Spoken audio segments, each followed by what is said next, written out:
Hello and welcome to IET Author Speak.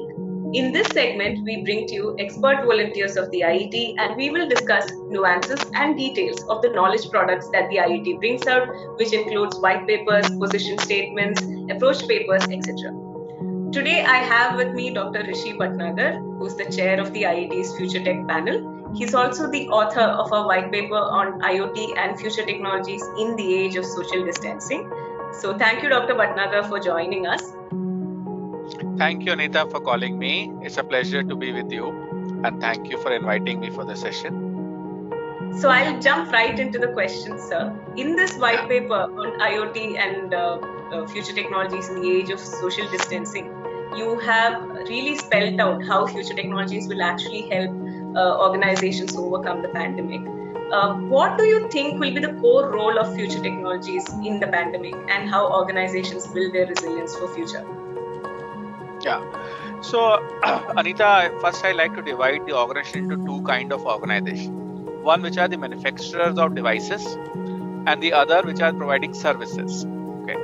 Most of the services provider, and I am focusing more on the Indian environment, most of the services providers like IT services or communication services, they already had a lot of latest technologies already implemented. So, in an IT company, most of the people work on laptops, most of the people use internet, most of their data is on cloud. Okay.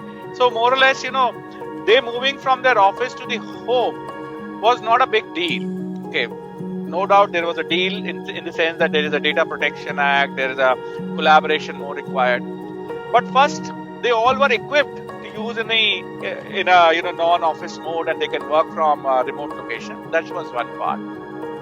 The second is, in a multinational kind of organization, you already have an office in Chicago, you already have an office in London, you already have an office in Tokyo, and then you are sitting in India. So you are already having a collaboration tool, digital tools, digital ways of working, and virtually you are all connected and you are using those tools to take it move ahead.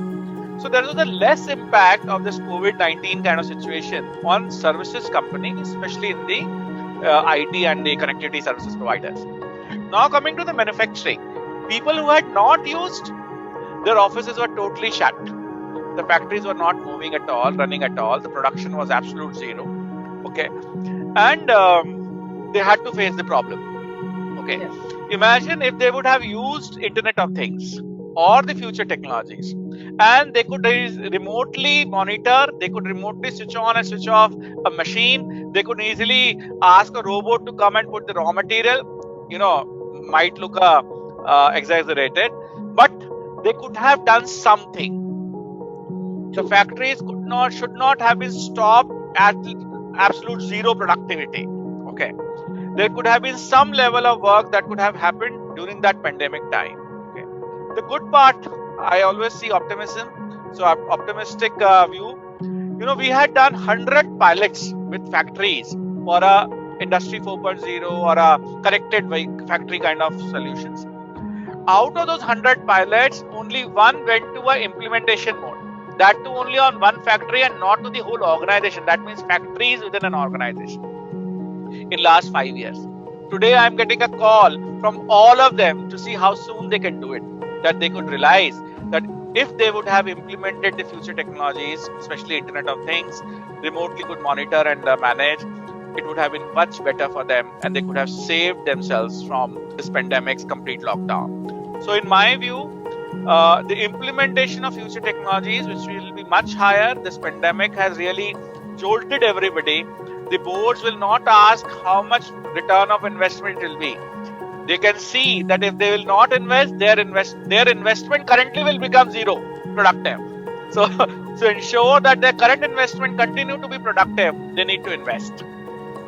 I think pandemic really provided a good use case and a real-time example for people to wake up just like you said. What do you think has changed in the implementation space since the pandemic? Do you see successful use cases coming out around implementation? Definitely there are different kind of use cases also coming, especially in the my daughters are now taking their classes online, so the schools are getting digital. Okay, healthcare is getting more digital. I am not sure how many people know that the remote telehealth was something which was not allowed legally. Okay, now country is working towards allowing it. It has been allowed now. People are working for remote patient monitoring. Suddenly there was a need for ventilators to be asset monitored. So there are new use cases that started coming. The government implemented. Within 20 days, this Arogya Setu app came up. So what we were not thinking as a need earlier, people had suddenly worked. Everything will now become. People will be much more health conscious, security, safety conscious. We will require a car which can tell me when it was sanitized. Okay, who sat last time? Okay, if somebody entering my office, I want to know whether they have a high temperature or not. So instead of putting a thermometer on their head, can I have a screening machine that can tell me? Okay, so and so forth. There are multiple use cases that are coming, and I see more and more implementation in each and every field. So Thank you so much for that perspective, sir. And I know that a lot of this and more is already presented in the white paper. All of you can download the white paper in the link which is mentioned in our description. So do read and send us all the feedback that you have. Thank you so much for joining us. Thank you, sir.